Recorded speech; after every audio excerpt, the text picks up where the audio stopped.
আপনি মনে করছেন নাকি যে ইয়া নবী সালাম আলাইকা বলি অমনি নবীর সুপারিশ পাবেন? এত সহজ। কতগুলা রসগোল্লা খাইলেন আর বড় একটা মিছিল করলেন আর অমনি চলে যাবেন।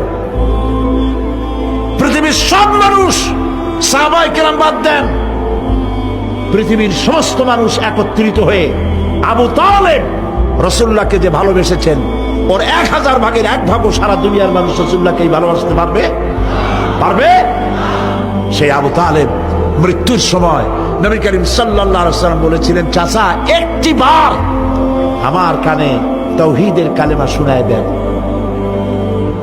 আবু তালেব, তার কিসমতে ছিল না কালেমা। এত ভালোবাসার পরেও হাদিস শরীফে এসেছে আবু তালেব জাহান্নামে যাবে।